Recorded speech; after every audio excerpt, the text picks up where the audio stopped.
Allen now. There's no better time to pray.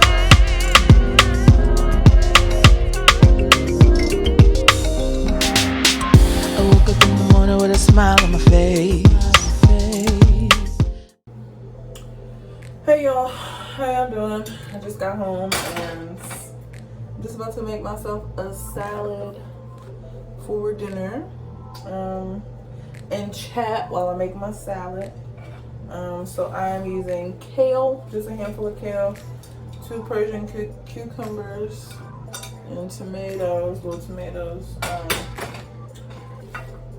I watched, how's y'all week going? I hope it's good. Anyhow, I watched this show this week and it got me thinking. Like, you know how you watch something and you're like, oh, that's a good show. But this, for me at least, I don't know, it was very like revelational. Like, it just made me think. So, great show, not sponsored or anything, but great show is the new series Unprisoned on Hulu.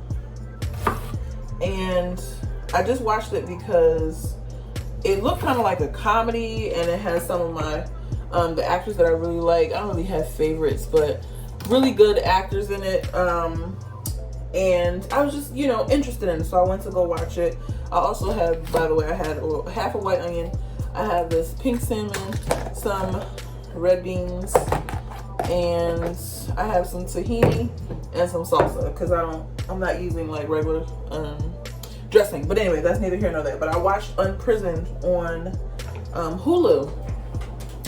And I'm just, going through it and I'm thinking like, okay, this is just like the first couple episodes. It's like, oh, okay, this is funny. Like, this is awkward funny. I like that type of funny.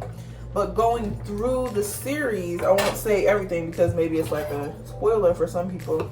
But going through the series, there was a lot of just references to kind of like therapy, coping mechanisms, techniques, because the main character is a therapist of sorts, right?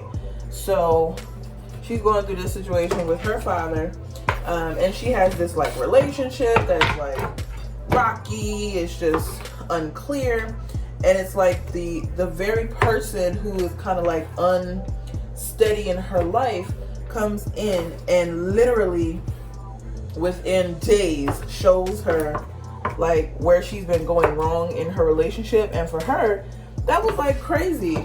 But for me, like going through the series, I think there's 8 episodes. Going through the series, it was like, okay, all of this stuff, what actually brought me to it is throughout the series, there's these kids that are representing each adult. Well, at least the main characters are adults or whatever. So the main characters have children who will show up and it's like their younger selves. Of course, some, well, not of course, but some people may know what's referred to right now in this culture as inner child work, and I think that's what this show was alluding to. But either way, neither here nor there.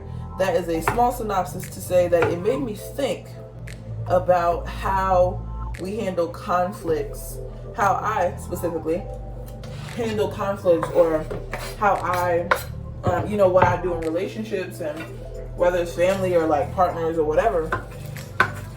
And it got me thinking, like, literally everything that we do has some sort of origin to how we grow up.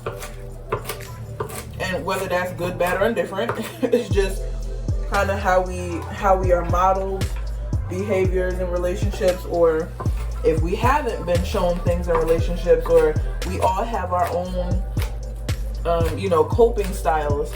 Specifically the main character, the therapist, is very like, let's talk it through, here's what this is, we're gonna identify this. And her father, on the other hand, has been through so much, and he was like, yeah, get over it. Yeah, it is what it is, whatever. It's kind of like avoidant is what she called it. But it was just crazy to me. Like, a lot of times in our community, we don't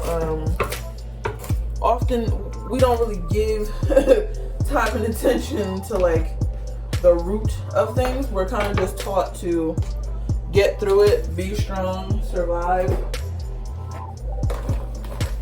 what I have so far, people. Just to survive and like make stuff happen.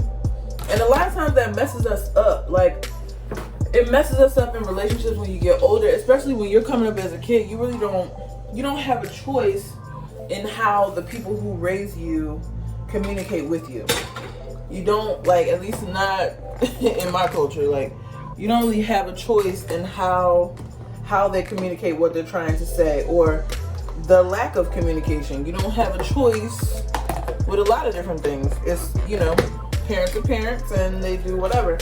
Even in, you know, even without the parents, like with your friendships, everybody is raised so differently, and like you just find your people. But it's just crazy. Like, that show really had me thinking. I literally went back to journaling because I literally was thinking, you know how you go through something and it's like, okay, why is this happening? And it just, I don't know, it just opened my eyes. So I'm really appreciative for it. Sometimes God will send you things, you know, signs, and like give you information through the most unsuspecting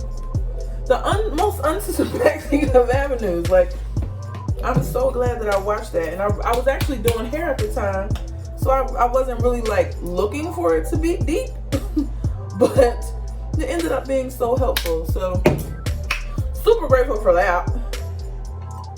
And I just thought I'd share it with you guys while I'm making my dinner. I don't know. But I guess one specific thing is, like, I've always been a fixer.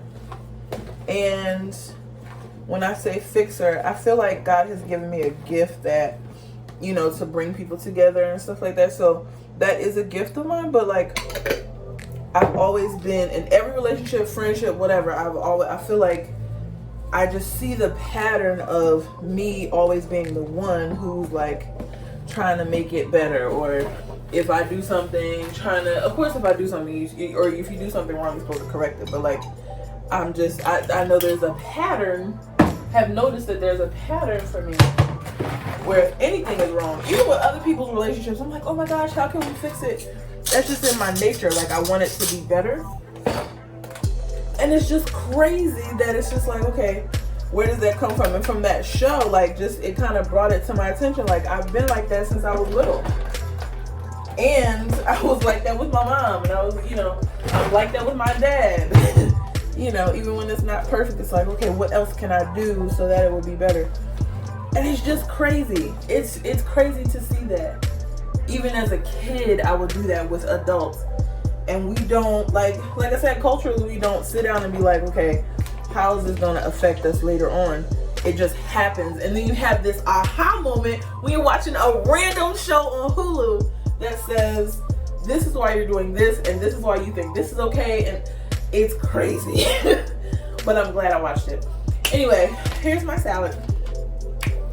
The lesson for today, I'm trying to see, you know, how I can wrap that all up, but the salad looks really good. The lesson for today, I guess, is a couple of things. One, God can He can give you messages, like give you something that you need to hear, and something that will help your heart, and something that will help you understand your life better in the most unsuspecting ways, if you are open to seeing them, if you're open to hearing them, because He's always talking to us. Sometimes it's not the audible voice that you hear from God, it's more so the things that it's wherever, like He meets us where we are. So if you're able to understand and accept His voice, then I'm sure He'll allow you to hear it. But in a place, like, you know, maybe if you're not in a place for that, He'll let you see the show that says, ding, ding, ding, this relates to you, kind of thing. That's one thing. And two, I guess just being open, what I learned, be open to digging into the things that might be uncomfortable, so that you can heal that inner self, like the inner traumas and things like that. We have to get comfortable being able to address those things, because we can't break generational curses, and we can't break, we can't be free from the things that have bound us in the past if we're not able to address them.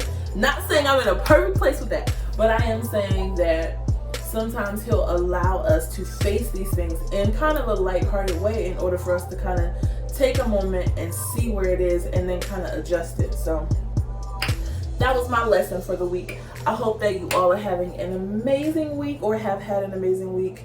It is now the weekend, so enjoy the weekend, enjoy the weather, whether it's colder or warmer, you're still here, and that is a blessing. Remember, as I always say, remember to love God first, because he is the source of real love. Remember to love on yourself and appreciate all that God created you to be. And while you're getting that love and learning these lessons, remember to love on other people, because that is the way your world will continue to go around. I love you so very much. Don't you ever forget it. Here go my salad. I'm about to kill this salad. It looks so good. Bye, y'all.